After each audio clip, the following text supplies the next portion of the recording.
buenas tardes, continuando aquí con las ponencias en la primera Feria Virtual del Libro España.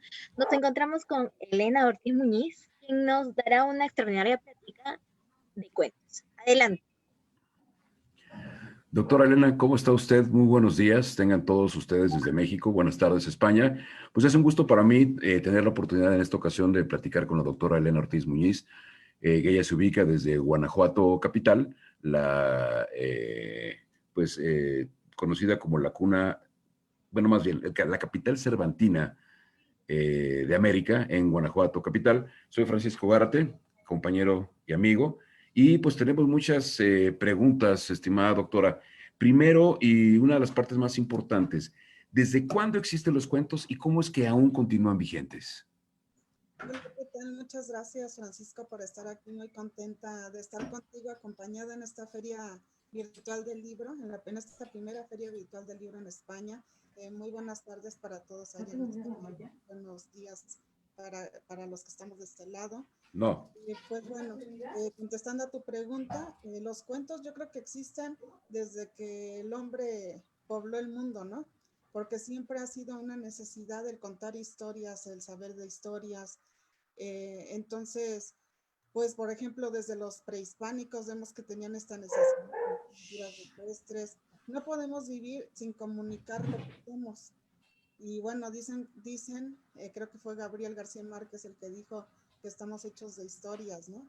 Entonces los cuentos nos mueven siempre, nos comunican, nos ayudan a saber unos de otros, y como vamos a ver en el transcurso de esta plática, pues son muy necesarios, continúan vigentes, porque es una manera de lograr poblar el mundo con todas las miserias que tiene el mundo, sin perder nuestra sensibilidad, sin perder la cordura a veces, y siempre con una luz de esperanza, ¿no? Eso es lo que muchos cuentos, los cuentos para niños sobre todo, es lo que nos dan esta luz de esperanza de vivieron felices para siempre. Eso a veces lo es todo. Es correcto, ¿no? Y esos finales, pues se repitieron por enemil cuentistas, ¿no? Enemil literatos. Pero ¿cuál es tu relación con los cuentos infantiles y desde cuándo estás en contacto con ellos? Pues yo estaba en contacto con los cuentos desde toda la vida. La casa en donde yo crecí estaba llena de libros, porque a mi papá le gustaban muchísimo los libros. Y pues más bien era una niña como solitaria, porque mis hermanos siempre pues son más grandes, ellos ya estaban en otras dinámicas, y normalmente me tocaba a mí quedarme en la casa con mis papás, pero nunca fue como aburrido, ni mucho menos, porque pues había todo este mundo alrededor mío, ¿no? Entonces pues era leer uno y otro y otro. Yo me acuerdo que cuando leí, por ejemplo, uno de los primeros que leí fueron Las Mil y Una Noches. Para mí fue como, wow, ¿no? Ese maravilloso mundo del Medio Oriente. Entonces, esto es lo que hacen los cuentos, abrirte como este panorama al mundo, que a veces nosotros pensamos que todo lo que sucede en las cuatro paredes que nos delimitan y en donde vivimos y en donde estamos. Y resulta que no, los cuentos pues te muestran eso, que hay todo un mundo, te llevan a viajar por todos lados, te llevan a tener a ir formulando tú también tus propios cuentos dentro de ese cuento, ¿no? Y pues te dan un sinfín de posibilidades. Entonces, la relación con los cuentos, personalmente fue desde niña, y ahora pues me dedico también a contar cuentos, a escribir cuentos y a hacer que los niños cuenten sus propios cuentos también. Es muy importante. Que también son creativos y también tienen un cuento que contar dentro de su historia. Doctora, ¿cree que los cuentos infantiles son realmente necesarios en la formación de un niño? Sí, por supuesto, son súper necesarios para la formación de un niño, porque nosotros como adultos siempre tendemos como a decirle al niño, estate calladito, quieto, no participes en las pláticas de adultos. Queremos de repente como meterlos en una burbuja y que no sientan, ¿no? Que todo su mundo sea Color de rosa. de color de rosa. Y el mundo no es así, el mundo es muy duro. Y nos tenemos que enfrentar siempre a muchas cosas. Tú no le vas a decir a tu hijo, tienes que tener cuidado porque cuando crezcas tus hermanos van a querer despojarte de todo y van a intentar matarte, ¿no? Por ejemplo. No, es una historia muy a las Luises, ¿no? Nunca se lo vas a decir, por supuesto. O la muerte Ujú. existe, siempre tratamos como de protegerlos de la muerte, ¿no? Muere un familiar querido, el abuelito, etcétera, y siempre como la primera reacción es no le digas nada al niño, dile que salió de viaje. Y ya después vemos cómo lo resolvemos. Pero en realidad ellos tienen más capacidad de resolver la situación y de verlas más naturalmente como nosotros. Entonces, cuando los niños están en contacto con los cuentos, con todo y que parezca que si lo vemos de esa manera cruda, como yo te dije, lo de los hermanos, por ejemplo, pues Ujú. es eh, muy mal, ¿no? O sea, es pésimo eso. Pero tratado en un cuento, con hadas, con demás, se convierte en algo cotidiano para ellos que los ayuda a ver el panorama de lo que van a vivir y de lo que finalmente va a ser su vida, porque en un momento dado, a un niño a veces puede ser que algo suceda, tú sabes que la vida es así, la vida puede cambiar A de un vueltas. segundo a otro Ujú. que estamos viviendo, de un segundo a otro todo te cambia y necesitas transformarte, necesitas ser creativo, decir, voy para este lado y no que no se te cierren las puertas. Y los cuentos te dan eso. Si tú te fijas siempre los cuentos, la parte fundamental de los cuentos es ese conflicto que hace del cuento lo que es. Ya sea eso, la muerte, la envidia, el egoísmo, lo que sea, ¿no? Esos pecados capitales, ¿no? Ajá, los pecados capitales, exacto. Entonces el niño cuando lo lee, pues se va dando cuenta que el mundo es eso y que tiene miserias, pero también tiene muchas bondades y también tiene un lado fantástico y increíble y que merece ser vivido y empieza a aprender a vivir con los cuentos, empieza a aprender a ser más sensible. A lo mejor lo lee y dice, no, pues yo no haría esto, ¿no? Porque tú sabes que los niños también son honestos y son, no, Honestos, crueles y empáticos. exacto, así, con esas tres características como tú lo dijiste. Entonces ellos leen y muchas veces dicen, ay, no, eso no, yo haría esto otro. Y ahí ya están ellos, ya están maquinando, ya están pensando.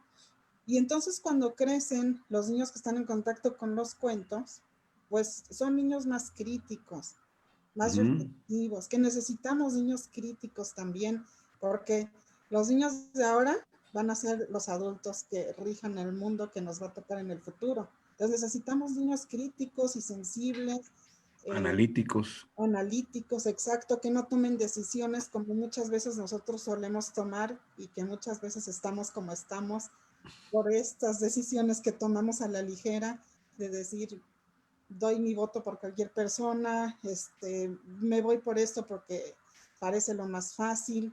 No, ellos saben con los cuentos que siempre hay dos caminos como en Caperucita Roja, el izquierdo y el derecho. Y el que sea el más corto no siempre te lleva al final feliz, ¿no? Sí, es correcto. Oiga, doctora, dentro de tantos cuentos maquilados a lo largo de todos nuestros tiempos, obviamente muchos siglos antes de la imprenta de Gutenberg, ¿qué pasa con los cuentos como los clásicos, que hemos de conocer en mil de ellos, que tienen tramas que a veces pueden ser muy crueles, como brujas que se comen a los niños, asesinatos de madrastras a sus hijas, o secuestros de jovencitas que crecen, perdón, encerradas en una torre? ¿Cómo pueden cómo pueden estos cuentos ser cuentos para niños? Y te sorprendería si te dijera que las versiones originales son mucho peor que las que conocemos. Ah, no, sí, claro, los hermanos Christian Andersen. Ay, por Y favor. bueno, Christian Andersen, él fue el primer escritor eh, que realmente escribió los cuentos de los niños, porque los demás escritores, los hermanos Grimm, Perrault, todos ellos, lo que hacían era recoger todas las historias que había alrededor de ellos, ¿no? Ajá. Viajaban, iban a los bosques, a las aldeas, etcétera, iban recogiendo toda esta tradición oral y la iban convirtiendo en cuentos, pero no eran realmente originales. Ujú. En cambio, Hans Christian Andersen, como por su misma situación, porque él fue un niño que sufrió mucho, que vivió en la pobreza, que sufría el bullying, tenía una necesidad de contar. El patito feo es la historia de Hans Christian Andersen. Entonces, él como por esta necesidad de comunicar y de dar una esperanza a quienes vivían podían poder vivir estas historias como él, empieza a escribir cuentos. Y los demás, antes de él, pues sí, adaptaban los cuentos y sí los escribían y todo, estas historias, para también transmitirlas a otros lados. Por ejemplo, los dirigentes, los monarcas, etcétera, de aquella época, no había televisión, no había internet, no había nada de lo que tenemos ahora. Entonces, muchas veces un medio para meditar, para tomar decisiones, para decir, a ver, necesito relajarme y pensar cómo voy a resolver, era llamar a un cuentista. Y ahí era donde entraban ellos y les contaban todas estas historias, la Caperucita Roja, la Bella Durmiente, etcétera, ¿no? Y a través de esas historias, pues iban ellos también tomando decisiones. Entonces, sí, los cuentos infantiles, por ejemplo, los hermanos Grimm, que son tan famosos y son como el referente de cuentos clásicos infantiles, ellos no buscaban hacer un libro de cuentos infantiles, buscaban hacer un compendio de magia. Entonces lo que ellos empezaron a recoger fue todas las historias que hablaran de cuestiones mágicas, donde hubiera brujas, donde hubiera duendes. Si te fijas, siempre sus cuentos hay palabras mágicas, hay hechizos, etcétera, ¿no? Hay una hada madrina. Hay una hada madrina, ajá. Entonces, ellos hicieron esto y a la hora que se dan a conocer estos cuentos, pues quienes enloquecen son los niños con las historias. Y entonces es cuando empiezan a suavizarlas, a dar otra versión un poco más ligera para ellos, que de todas maneras muchas veces a nosotros nos parece, si lo analizamos así fríamente, como pues cuánta crueldad, ¿no? Pero en realidad esto ayuda mucho. Yo crecí con esos cuentos y no considero que eso me haya traumatizado, ni que me haya hecho un daño irreversible, ni mucho menos, ¿no? Oye, después del que ha comentado Las Mil y Una Noches, ¿qué otro cuento fue el que, digamos, te llevó a esos grandes impulsos de la imaginación? Pues me gustaba mucho, uno de mis preferidos era La Bella y la Bestia. A mí me encantaba ese con la biblioteca enorme y ese libro que abría y que le contaba una historia diferente cada vez, aunque fuera solo un libro. Ese me encantaba, el de La Bella y la Bestia. Lo leí muchas veces. Me gustaba también mucho el de Heidi, el de Mujercitas, por ejemplo. Casi siempre eran, pues como niña, finalmente, eran casi siempre historias rosas de princesas y de hadas, pero el que sí me impactó y el que yo creo que fue el que hizo que me quedara ya en este punto de los libros, los cuentos, las letras, fue Las Mil y Una Noches, siempre, por 100%. Y ese me encantaba. Extraordinaria literatura. Doctora, en un mundo en el que los niños tienen más que nunca, sobre todo en estos días y en estos tiempos, acceso al Internet, estar metidos en casa por cuestiones de la pandemia y en los videojuegos, ¿vale la pena acercar a los niños a un libro? ¿Hay alguna oportunidad por ahí? Pues yo creo que más que nunca vale la pena hacerlo precisamente por esto. Bueno, no hay que satanizar tampoco la tecnología, porque si no hubiera tecnología, no estaríamos nosotros aquí, que es una grandiosa oportunidad el poder transmitir desde el lugar del mundo en el que estés para todo tipo de personas, ¿no? Y bueno, los videojuegos a veces también tienen su parte benéfica, su parte positiva. Sin embargo, a veces como en lo que fallamos es en encontrar este equilibrio, en que no todo sea videojuegos, ni todo sea estar en el internet, y brindarle al niño la posibilidad también de, mira, también está el cuento, también está esto otro, le da una posibilidad de que ellos vivan menos difícil su situación de soledad, porque yo creo que los niños en la actualidad padecen mucha soledad, tienen mucha soledad, porque los papás ahora trabajan los dos. Antes yo recuerdo mucho, pues en mi infancia, en mi adolescencia, tú entrabas a tu casa y el olor de la sopa recién hecha, tu mamá preguntándote cómo te fue. Ay, marcaba la diferencia de todo el día. Si hubieras tenido un día terrible, era como estoy en casa, estoy bien, ¿no? Todo está bien. Pero ahora llegan a una casa vacía, tal vez, donde quizás, según sus posibilidades económicas, habrá alguien que los reciba que no será su mamá. Entonces, y otros llegan solos, ¿no? Entonces, están en una situación de soledad muy grande. Ahorita, pues, con la pandemia, hemos tenido la oportunidad como de regresar a esa parte donde las familias comen juntas, donde las familias ven tele juntas, donde hay que reinventar las dinámicas porque tenemos a los niños ahí todo el día y pues ellos necesitan actividad. Y los papás tienen a los niños y los hijos tienen a los papás todo el día ahí. Exacto, sí, también es eso, ¿no? De que de los hijos que la escuela también es como un escape a tu vida, ¿no? A tu vida familiar, a tu dinámica, a la mamá, al papá. Y ahora no, pues tomas las clases con tu mamá al lado. Entonces es para ellos muy difícil, muy, muy difícil. Pero si tú les das los cuentos, ellos tienen una voz que les está hablando. O sea, les ayudas a mitigar su soledad, les ayudas a sentirse menos encerrados. O sea, porque si tú te pones a ver la situación de los niños y los jóvenes, es muy difícil ahorita, porque pues la vida de un niño y de un joven está al lado de sus amigos, y ahorita no pueden estar con sus amigos. Y sin embargo, ellos han sobrellevado esta situación de manera increíble. Se han adaptado, hacen lo que tienen que hacer. Por supuesto, sí se aburren, por supuesto, sí dicen, ya no quiero estar en mi casa, ya quiero ir a la escuela, quiero ver a mis amigos. Es entendible y es obvio. Pero es lo que te digo, ellos tienen una capacidad de transformar las cosas y de ver esta parte buena que los cuentos te transmiten también, ¿no? Entonces es muy, muy importante que los acerquemos a los cuentos. Ahora hay cuentos muy bonitos. Afortunadamente, las editoriales se han abierto también a esta otra posibilidad de los cuentos que antes eran como, no, cuentos infantiles, no.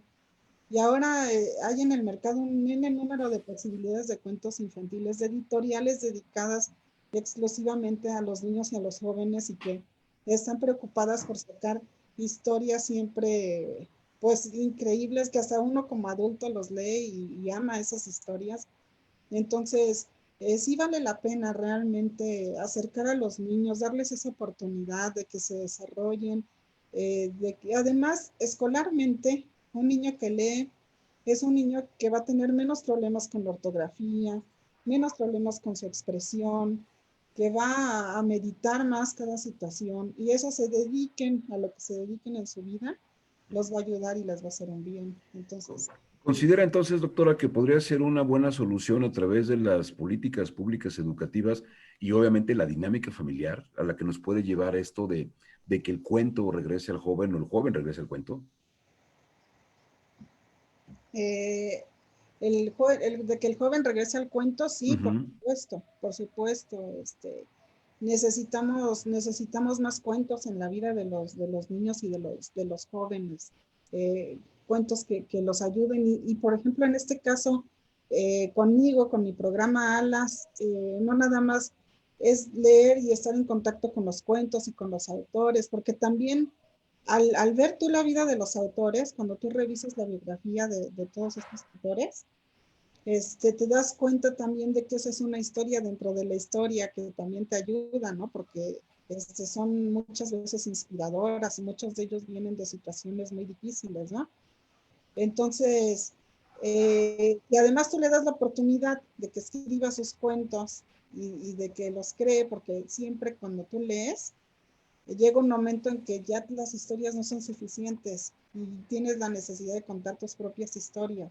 Siempre dices, ay, yo pondría esto, yo lo terminaría así, yo cambiaría este personaje. Llega un momento en que tomas la pluma y lo empiezas a hacer y ahí ya es otra cosa, ¿no? Porque aparte de todos los beneficios que te deja leer, imagínate, todavía escribir ya es una conexión así total con tu yo interno y te ayuda a sacar muchas cosas, te ayuda a que todas tus emociones las veas proyectadas en palabras. Y tú sabes, todos los que estamos aquí en esta feria virtual del libro, España, sabemos que la palabra tiene un poder que es grandioso, inagotable, infinito. Entonces, imagínate. Otra de las cuestiones por las que es importante que los niños y los jóvenes estén cerca de los libros es porque es tan mágico que, por ejemplo, el escritor se proyecta, aunque no lo quiera, al escribir la historia. Y ahí en esa historia va contenida su historia personal, sus experiencias, todo lo demás, ¿no? Pero entonces tú, lector, tomas el libro y empiezas a leer esa historia que te cuenta ese escritor, que es otra persona que a lo mejor ni siquiera está en tu país, que a lo mejor ni habla tu mismo idioma, que a lo mejor murió hace cientos de años o no, y la lees y es como un efecto espejo. En sus Sí. palabras te empiezas a encontrar también a ti mismo y empiezas a sentir que alguien está poniendo en papel lo que tú quisiste expresar, o lo que te está pasando, o lo que alguna vez soñaste y que nunca Ujú. supiste cómo decirlo, ¿no? Es muy mágico, es como el había una vez y como el ser felices por siempre. Y hablando de estas, de esta manera en que el lector nuevo se identifica con un escritor, ya sea viejo o de la nueva generación, ¿considera o cree usted que los cuentos pueden sanar el alma de quien los lee? Sí, completamente sí. Y en España lo saben muy bien. En España hay un, hay una, ay, se me fue la palabra. Bueno, en España Terapia dinámica. la cuentoterapia, Ah, ok. que lleva a cabo Lorenzo Antonio Payares, que es español, y que la ejercen en varias escuelas, en varios lados, porque precisamente Ujú. los cuentos te ayudan muchísimo a sanar el alma, que te ayudan a darte cuenta de cómo trabajar, primero de reconocer tus emociones, porque a veces no sabes ni Es lo que correcto. está pasando dentro de ti. Tú sabes que Ujú. te sientes enojado, que te sientes frustrado, pero no sabes por qué. Entonces los cuentos te ayudan a decir, ah, ok, esto es lo que me pasa a mí también. Y una vez que tú reconoces tu problema, es una oportunidad para poder resolverlo. Reconociendo las cosas es más fácil, ¿no? Entonces, ahora los cuentos tú puedes buscar en internet y poner, por ejemplo, cuentos para hermanitos que tienen, que están celosos porque tienen niños que están celosos porque llegó un nuevo hermano. Y Ok. te salen infinidad de cuentos que tú lees y que realmente ese es el tema que tratan. Entonces tú se los das a los niños, se los lees, se los pones en contacto con eso y pues ayudas al niño, ¿no? A que reconozca que eso está pasando y que no es tan malo que llegue un hermanito, que hay cosas muy padres de tener un hermano, que sí va a cambiar su vida, pero no en la forma en la que él lo piensa tal vez. Y así como eso, cualquier otra sentimiento, emoción que tú puedas imaginar, Ujú. eh, te ve ahí reflejado en esto. Oiga, Entonces, doctor, ajá, te escucho, perdón, continúa. sí, decía, entonces sí, sí, totalmente sirven para sanar el alma. Doctora, tocaste un tema muy importante que es tu proyecto que tienes de Alas de Papel ya hace algunos años, que obviamente tiene la intención de enseñar al niño a leer un cuento, escoger el cuento, entender el cuento, comprender el cuento, cambiar una historia y además escribir un cuento. De todos estos niños que llevas trabajando con ellos más de 3 o 4 años, ¿hay niños más interesados todavía en continuar en este tipo de escritura o hay más niños que contagian a otros niños por la lectura? ¿Cuál de los dos es más pesado? Eh, hay las dos vertientes, pero lo que marca la diferencia entre uno y otro es el apoyo que tienen en casa. O sea, si en casa los estimulan, los ayudan, les celebran todo, las publicaciones que hacen, porque también estamos tratando de que publiquen, porque es Ujú. importante que ellos vean su palabra proyectada. Si la familia, todo eso los ayuda y los estimula, ellos van a ser más inspiradores para otros niños también. Pero en realidad sí es muy importante en el proyecto, ha sido muy importante porque otros niños los ven y entonces ya dicen, yo también quiero ser como él, ¿no? Yo también quiero ser. Ujú. Y sí, sí, siempre terminan contagiando, como es todo con la lectura y como es todo con las palabras, ¿no? Excelente. Y obviamente vincular esto con algún tipo de patrocinadores para poder imprimir el libro o presentarlo al menos vía digital. ¿Existen estas vertientes? Digo, porque el joven actual está metido en las redes, está metido en el internet y podría llegar a buscar este tipo de cuentos. ¿Existen de manera digital en donde el joven pueda hacer esa lista de necesito un libro que me ayude para esto y bajarlo directamente de las redes? Hay algunas posibilidades, sí, de personas que dejan sus libros en PDF precisamente porque saben que van a tener un bien.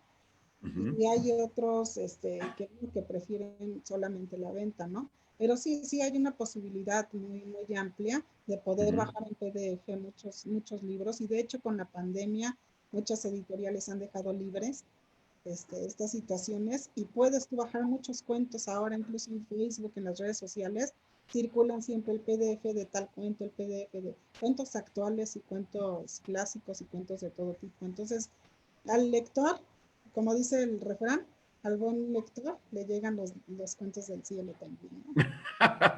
Eso es correcto. Así es. Doctora, ¿algún otro libro que estés ahorita escribiendo, redactando? Tuve la oportunidad, bueno, he tenido la oportunidad de recibir algunos tuyos de manera directa, de darles una lectura. Te conocí obviamente en la universidad y a través de la crónica que dabas en algunos periódicos. Te presenté ante mis alumnos a través de lecturas que yo les hacía y tuvimos una dinámica con una cierta escuela que nos hiciste el honor de estar con nosotros. Me obsequiaste 2 libros, Caminantes 1 y 2. ¿Hay algo más que se esté maquilando en la computadora de la doctora Elena Ortiz Muñiz? Sí, claro, ahorita en lo que estoy es en la producción de cuentos infantiles precisamente, porque es con lo que estoy ayudando a mis alumnos a sobrellevar esta situación y en ellos voy abordando los temas que yo siento que les hace falta escuchar. Y ahorita estamos tratando de editar un cuento que escribí que se llama Eureka, el mago de las palabras, que es, bueno, lo próximo que viene y que ya está en proceso. Eureka, el mago de las palabras. Wow, suena bastante, bastante, bastante interesante, doctora. Regresando un poquito a estas temáticas que habíamos dejado en el tintero, de las cuales estábamos platicando, de la forma en la que las políticas públicas pudiesen hacer regresar los cuentos, ¿hay alguna manera más simple en donde, digo, teníamos en aquellos años 1 o 2 horas de educación física a la semana en cualquier escuela? Ahorita pues, la educación física en casa pues es difícil, sin embargo los profesores lo siguen haciendo. Se había propuesto, por ahí una diputada dijo que se llevara teatro a todas las escuelas. En toda la carga de materias públicas está la materia de español y está la de literatura. ¿Cómo meter esta dinámica de ponte a leer un cuento? Bueno, pues las escuelas ahora han tenido un poco más de apertura, ¿no? En que los cuentos entren a través de la materia de español, pero en realidad todavía hay que andar mucho ese camino porque, bueno, pues en el sistema público, eh, todo hay que graficarlo, todo hay que evaluarlo, todo hay que, entonces evaluar como la creatividad de un niño, ponerle un número A es como todavía difícil. Creo que nos hace falta todavía andar mucho camino, pero sin embargo las cosas sí están un poco mejor que en otros tiempos. Hay un poco más de apertura, pero nos falta mucho que en ese sentido. Pero pues, para eso están los apoyos de los padres, para eso están los apoyos del Internet y para eso está obviamente la Feria Virtual del Libro en España y obviamente la invitación que pues me has hecho, Elena, a participar contigo y a charlar unos minutos al respecto de cómo hemos evolucionado y cómo deseamos obviamente que las nuevas generaciones continúen con ese buen trayecto de la escritura. A través de la historia hemos conocido que muchos empezaron como periodistas y terminaron haciendo historias, ¿no? Sí, así es. Y precisamente me gustaría terminar, que ya está a punto de terminar nuestra participación, hablando de esto con una frase de Gabriel García Márquez que tengo aquí. Gabriel García Márquez decía, ¿qué clase de misterio es ese que hace que se convierta en una pasión? Que hace que el simple hecho de contar historias se convierta en una pasión, que un ser humano sea capaz de morir por ella, morir de hambre, de frío o lo que sea, con tal de hacer una cosa que no se puede ver ni tocar y que al fin y al cabo, si bien se mira, no sirve para nada. Y sin embargo sirve para todo, ¿no? Wow, Uh-huh. wow.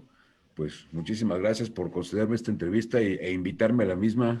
Doctora, un placer para mí, un honor realmente estar contigo y obviamente tras la invitación de la primera Feria Virtual del Libro desde España. Al contrario, gracias a ti por acompañarme en este día tan importante y muchas gracias a los organizadores de la primera Feria Virtual del Libro España por darle esta apertura y esta entrada a los niños y a los cuentos. Muchas gracias. Mil gracias a ustedes.